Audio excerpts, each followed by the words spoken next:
Hello everyone, welcome back to Pemberley.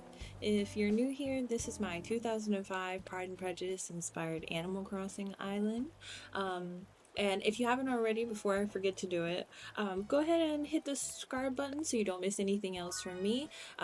Like I said, if this is your first video from me, maybe go watch some of the other ones and then come back to this one. But yeah, we're gonna get started today on a build for Pemberley because we're so close to finishing. This is the second to last build on this island. Crazy. So we're going to get started. We're building a very special house for a very special Animal Crossing villager who lives on Pemberley. This is my map. Please ignore this like kind of bad waterscaping down in the corner. It's going to get hidden by this build anyway, so it doesn't matter what it really looks like. But we are building Netherfield, which is where Mr. Bingley lives. And my Mr. Bingley, because I wasn't able to get rid of some of the villagers on my Animal Crossing island, is Bracolo. So Bracolo's house is going to be behind a bunch of castle walls that I'm going to build here. And yeah, I'm going to get started kind of clearing out this area. I have a couple of friends hanging out with me in this video. I think Cherry and a few others have just decided to come and join me, but I'm going to get rid of these flowers and then start building Netherfield.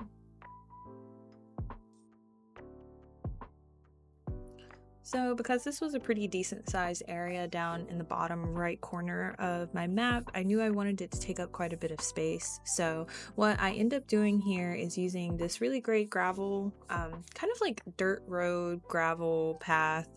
It's a mixture. You'll see what I'm talking about when I start putting it down. But I use this path basically to make kind of a giant U shape. So the house is going to sit behind this U-shaped gravel path, and then it's going to go up on the side where the beach is. I'm going to have a bridge over there that kind of leads to another section of the island.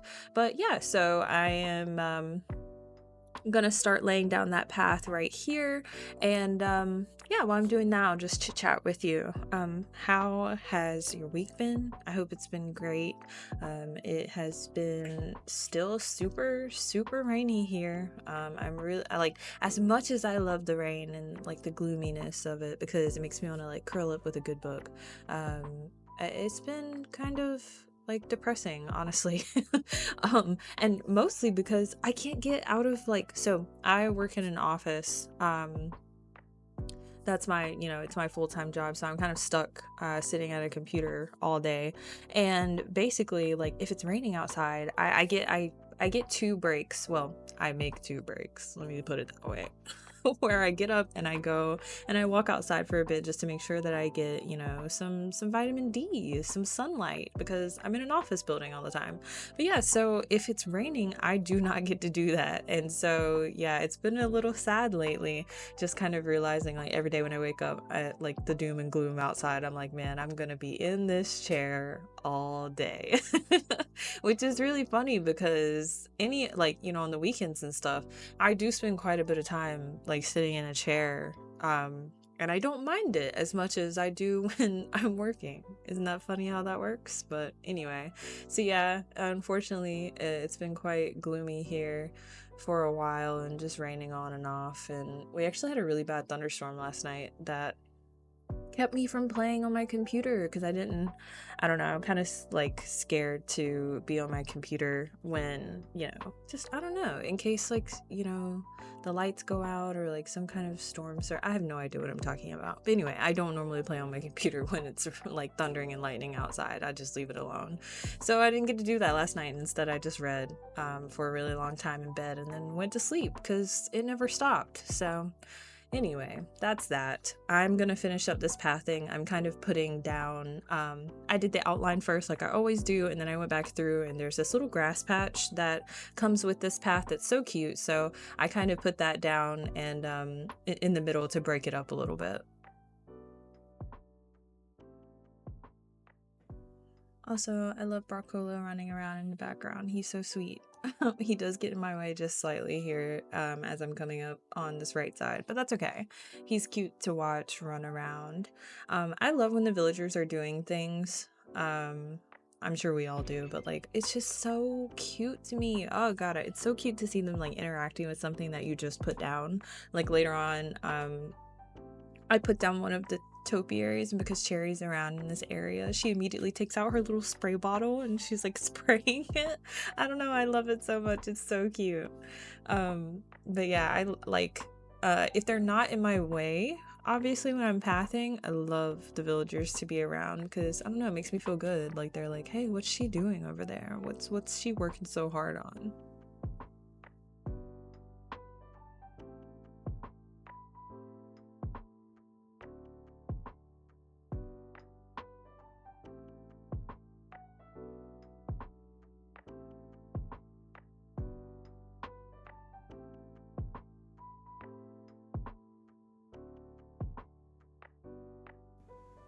So now that that's done, I'm gonna plant a few trees just because we need some space fillers and some height. It's very bare in this area currently. So I do that, put down a few bushes, and then I'm gonna get started basically making the outline for Barcolo's house and Netherfield Park. Because I like this area is so strangely, you know, just laid out, honestly. I did something with the dirt path here where I just kind of tried to mark the space that I have this straight line here. So I mark that. I go back to where I want the house to start. So I make a line back, and then kind of like across again where I want Barcolo's house to sit. It looks really dumb, but it works because first of all, this path that I gave myself, the space is not even. So you know, I had to work with what I had and I didn't want to repath it. So this is just me figuring out exactly where I wanted things to go. And it ends up working out in the end, honestly. I put these two I put these two medieval building sites in the gray color here, and I knew I wanted Netherfield to be kind of like gray and white just because, I don't know, it felt regal. And I do quite a bit of like I was channeling elegant core vibes while I was building this because it's very symmetrical, but it's easy that way. Like if you're ever trying to do elegant core, and basically it is taking area and making it the same on both sides, like that's that's elegant core to a T. So I did that here, and you'll see me start. I also, this time I wanted to put like the house inside of the walls so that I'm putting up, or like, you know, the castle items that I'm putting up. So Barcolo's house is going to be covered. He can still get in and out of it, which is great. But yeah, so this is me starting that process here. I'm gonna go ahead and admit that this is not my best fake building. You know, yeah, I can admit that this is not the greatest one that I've ever done, but I just really wanted to, the outside of this area is more important than kind of what the building looks like to me, because I'm actually building the oh, I totally did not say this before, but yeah, I'm building Netherfield Park, obviously Mr. Bingley's house, but the specific scene in Pride and Prejudice that I'm channeling here is when they show up for the like the black and white ball. And you'll know, like, you know what I'm talking about, you know. So I'm not gonna go into that, but yeah, so it's the ball scene at Netherfield, and I was really interested in making this look very lively and very like decorated on the outside. So basically Netherfield, like the house, the castle, like whatever I'm building here, it's just a background for what I actually put in front of the building that matters more to me. So just so you know, because yeah, obviously the structure is not the greatest, but it'll do. It's fine, you know. I am ready for a new island, guys. I'm ready. That's all I'm gonna say. Like, yeah, I'm gonna leave it at that. So to put some final touches on this area, I'm taking the castle walls and kind of turning them so that my villagers can't get back here, and then just filling in these spaces the best that I can because it's a little bit of an awkward area. Oh, and I decided to put the castle tower in the corners here on both sides, just because they're a little bit taller than the walls and it kind of fills it out a little bit more. I like it. When I run up to the front, I'm going to show you in just a second, but it gives it a little bit more. You'll see what I'm talking about. So I like that. And then I'm gonna get started kind of building out the area, and I thought about doing a couple of different things with this. So I know in Pride and Prejudice everybody's getting out of their like carriages and stuff like that, so I wanted to make sure I bought those elements in. I do put a couple of covered wagons at the front, and just tried to make the area look really, you know, elegant. I said elegant core earlier, which is why I feel like that word came to mind first, but it really is. It ends up looking very, very clean over here, if that like makes sense. Anyway, so yeah, started, I put the, is this the park fountain? I think this is the park fountain. Anyway, put that here. And honestly, the other day while I was playing the game, this I forgot that these kind of shoot up water when the hour changes, and it was really cool. I wish I was recording, but I wasn't. But I love those little small features of Animal Crossing that they put in, like, so it's very cute. I like it.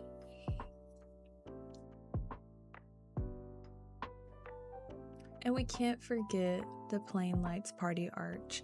Honestly, this is probably my favorite item in Animal Crossing. Like, I love using these in builds, and they're just so cute, like lit up. And yeah, tell me in the comments what your favorite item is that you always like. Maybe you manage to put it in a lot of builds somehow, or like you always want to try to find a way to use it. I'm always trying to use the Plain Lights Party Arch. I really like it in this light wood color, and then also in the dark wood one. Yeah, I love that item. Tell me what your favorite one is in the comments. I think it's between that and like wheat fields. I'm always trying to use wheat fields somewhere. I love wheat field.